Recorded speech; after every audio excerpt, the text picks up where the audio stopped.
திருச்செந்தூர் செல்வதற்கான நேரம் வந்துவிட்டது. அதனால் தான் முருகன் இந்த வீடியோவை உங்களின் கண்ணில் பட வைத்திருக்கிறார்.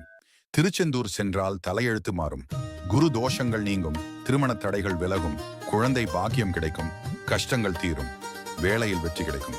இதனால் தான் பல பக்தர்கள் திருச்செந்தூருக்கு செல்கிறார்கள். ஆனால் எல்லாருக்கும் இந்த பாக்கியம் கிடைப்பதில்லை. இதுல நீங்களும் ஒருவராக இருந்தால் திருச்செந்தூர் முருகனுக்கு போற்றி என்று கமெண்டில் சொல்லுங்க. திருச்செந்தூர் முருகன் செல்ல வேண்டும் என்று நினைத்து போக முடியாத சூழ்நிலை ஏற்பட்டால் இந்த வீடியோவை முழுமையாக பாருங்க. திருச்செந்தூர் செல்ல வேண்டும் என்று நீங்க நினைத்தால் மட்டும் போதாது, முருகன் நினைக்கணும். அப்போதான் நீங்க திருச்செந்தூருக்கு செல்ல முடியும்.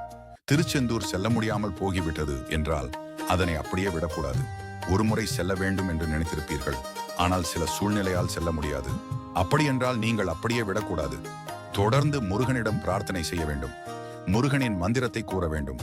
முருகனுக்கு உகந்த நாட்களில் விளக்கேற்றி முருகனை வழிபடுங்கள். உண்மையான பக்தியோடு முருகனிடம் வேண்டிக் கொள்ளுங்கள். முருகனை காண்பதற்கு எவ்வளவு தடை வந்தாலும் முயற்சி செய்து கொண்டே இருங்கள். முருகனே என்னை பார்க்காமல் விடமாட்டான் என்று நினைத்து உங்களை அழைத்து விடுவான். நீங்கள் திருச்செந்தூர் செல்வதாக இருந்தால் புதன்கிழமை ஆலயத்திற்கு சென்று அங்கு இரவு முழுவதும் தங்கிவிட்டு வியாழக்கிழமை முருகனை தரிசிக்க வேண்டும். நீங்கள் தலத்தில் 8 மணி நேரம் முதல் 12 மணி நேரம் அங்கே இருக்க வேண்டும். அப்போதுதான் முருகனின் அருளை பெற முடியும்.